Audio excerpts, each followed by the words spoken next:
Good morning, everyone. Good morning. I'd like to start my Dharma talk. We used to have pictures of Reverend Sushi and Dr. Reverend Numata up on the wall, and I was going to point to them as a visual aid.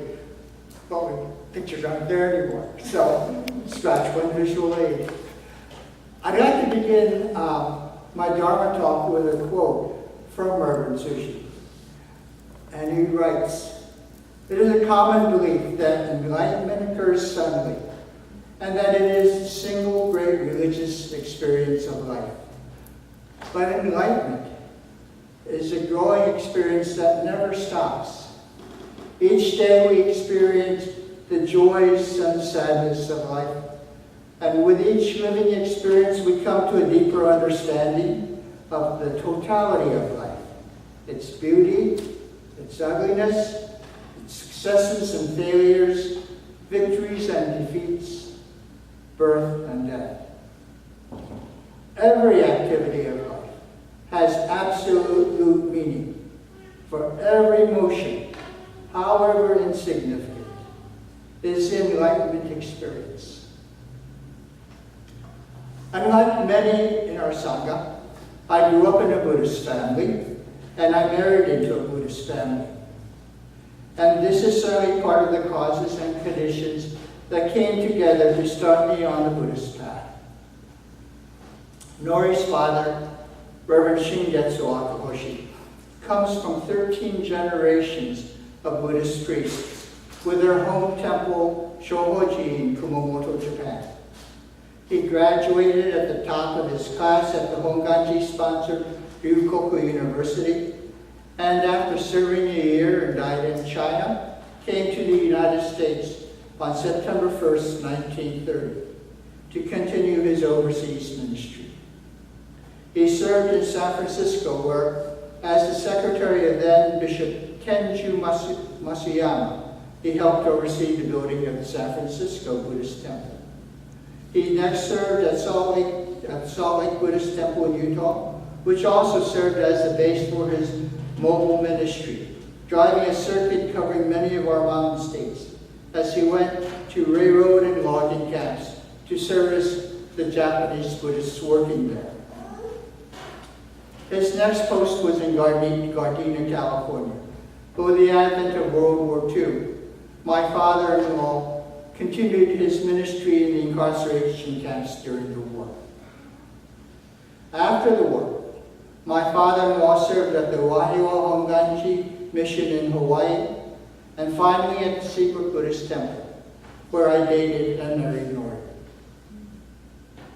Even after all those years in the United States, he never really learned to speak English well, although he understood a heck of a lot more than he spoke.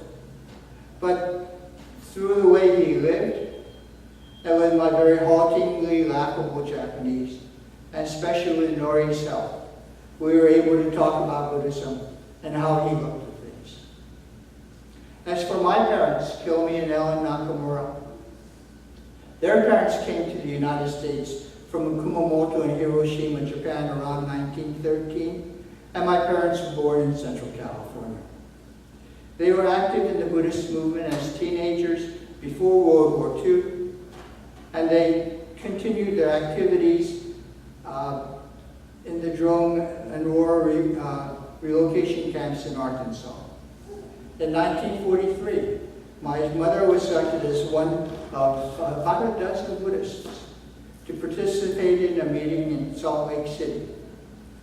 And at that meeting were the first discussions of having a Buddhist churches of America in lieu of the current, at that time, North American Buddhist Mission.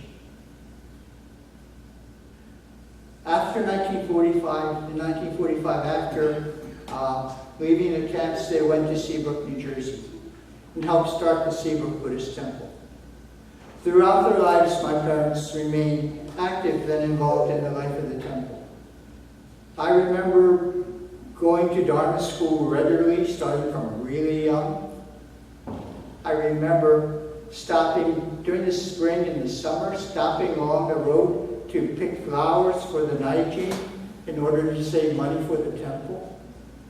I remember not by choice, taking piano lessons. And that was so that there would be a core of kids who could play the gathas. And as usual, I set the low bar. I got to the point where I could sort of play the gathas with one hand and not do that very well. But we managed. And that's why they don't ask me to play the gatha during Sunday services now. But there were a lot of memories that helped to put me on this road, on the Buddhist path. And so with this background, every year, our family goes to Seabrook to take care of their family graves and to participate in Obon. For many in our Sangha and myself, our starting points could be different.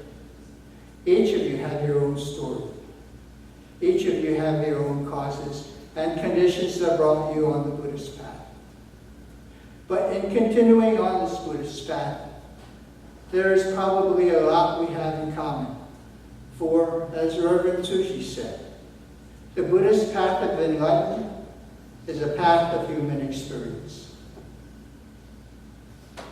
Reverend Earl Kenner from the New York Buddhist Church, who was our speaker a couple of weeks ago, would add to Reverend Tsuji's idea by saying that you and I are meant to be here on this continuing Buddhist path. He would say that the driving forces in this world is the engine of cause and effect. And for us to be here now is the result of all the causes and effects of the past coming together to this point, to this here and now, that finds us on this Buddhist path. We were meant to be here. In my case, my Buddhist journey continued when our children, Greg and Maya, were born, and in fact, probably one of the biggest nudges to continuing on this path were Greg and Maya and all the Dharma school students over the years that I taught. In 1979, Gail and Norman Kondo and 5 other local families started the Washington, D.C. Sangha Dharma School so that our collective 14 children could have a Buddhist education and experience. At first, we met in each other's homes, and then eventually rented a couple of classrooms in Walter Johnson High School. At our first meeting, we asked Reverend Arthur Gabara of New York to officiate our service. In his Dharma talk, he explained that the journey we were embarking on would not be easy, but what we were doing was that we were seeking to have our children, and with them ourselves, develop a third eye, a Buddhist eye, with which to see the world, ourselves, and our lives. I taught Dharma school for about 30 years from those beginnings. I was fortunate to work with great groups of kids and watch them grow over the years into wonderful, responsible, and contributing adults.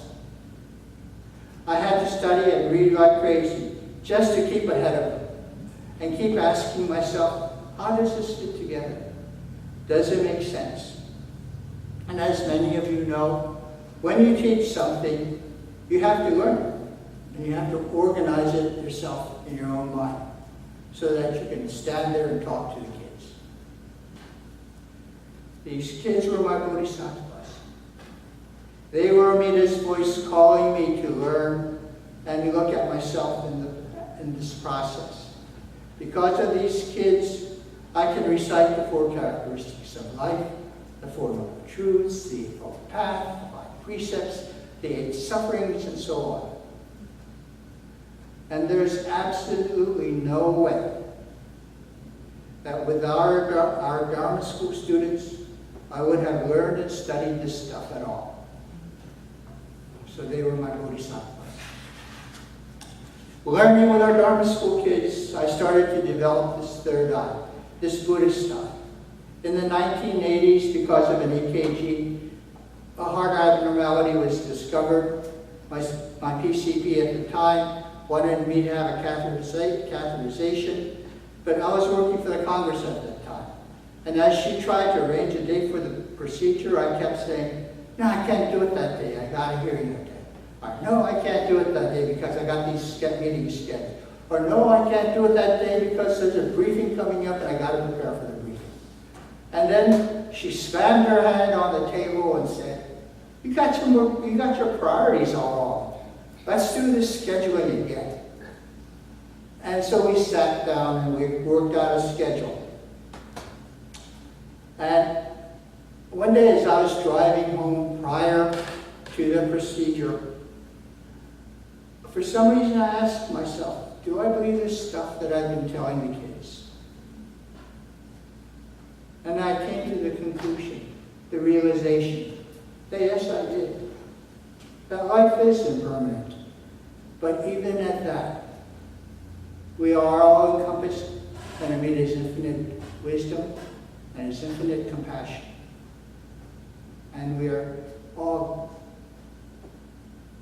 encompassed in part of the 18th vow that guarantees our attainment of the pure end. The procedure took place. The doctors told me I had a bundle clock, and they said, don't worry about it. But I realized that I was starting to look at the world from a Buddhist perspective. We've probably all had the same experience as we walk this Buddhist journey, realizing that these flashes of insight don't seem to last. And we pretty much go back to being the same ego-based fools that we always were. We retrogress. So we learn and we relearn those lessons. And hopefully we don't retrogress as far each time. But we start developing enough sense to at least scold ourselves because we know better. We just haven't incorporated those lessons into our lives. As we continue along the Buddhist path, I'm sure we can all point to people and things that have guided us and given us inspirations to start and to continue. For me, I have been fortunate to meet and talk to many great ministers. Among many of them, you folks have met Reverend Dr. Ken Nakamura, author of Ocean, and Reverend Dr. Seiya Yamaoka, who spoke to us on aging, death, and dying. We hope to bring other really fantastic speakers so that we could all learn together at this temple.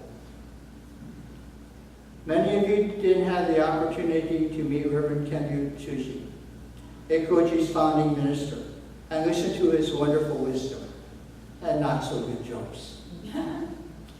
I was fortunate to know Reverend Tsuji from when I was in high school until his death in 2004. When he became the minister of Ekoji, it was great just to listen to him and sometimes challenge him. For he knew that we had to come to our own conclusions if the Dharma was truly to be our guide. You can begin to get a taste of Reverend Tsuji's wisdom from his book, The Heart of the Buddha Dharma, which I happen to have. Which I don't have. There it is. Which I happen to have here. And you can buy it in our Wisteria Lane collection. It's short. You can tell it's short. And it's really good. Just a plug.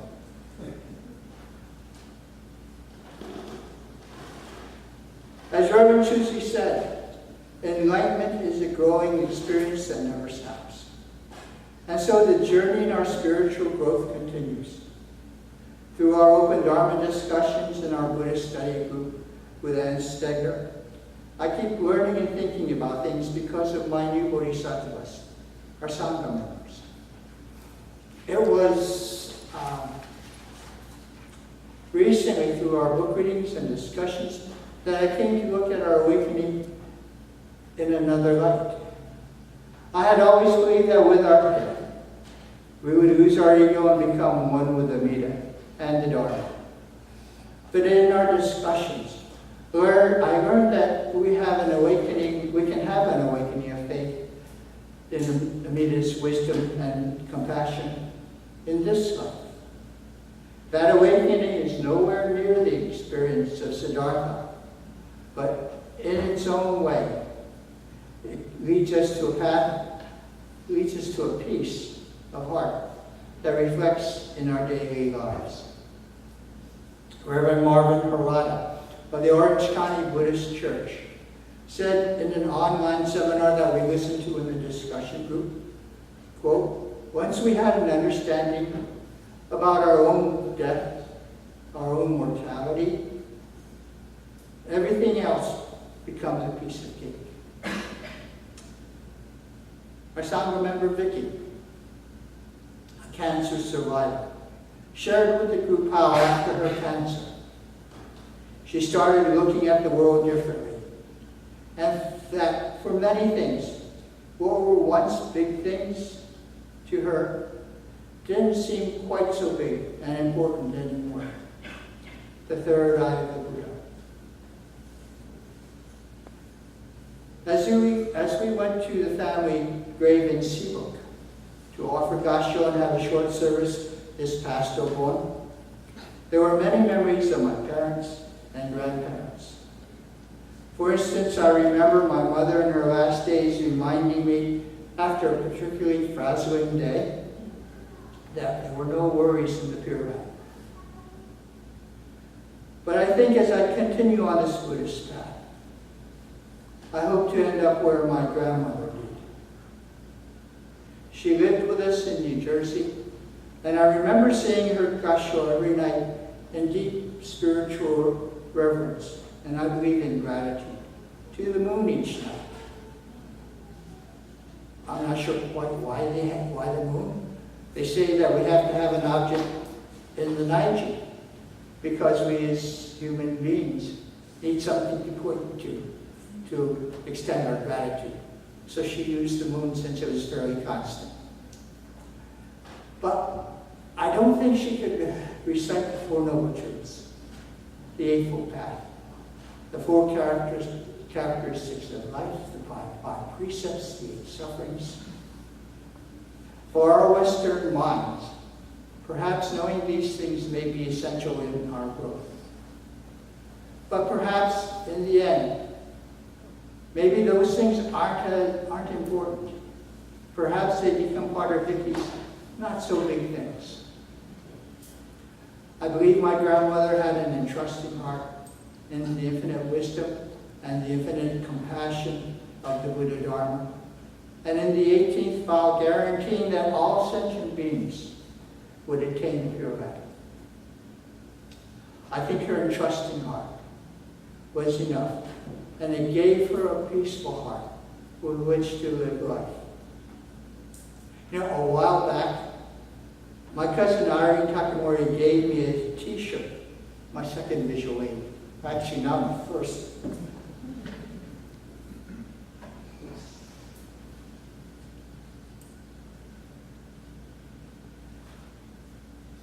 It's big. Yeah. And the t-shirt says, Shinjin To. Shinjin and. And so I looked at it, and she said, in her cousinly way, "You're really stupid, aren't you?"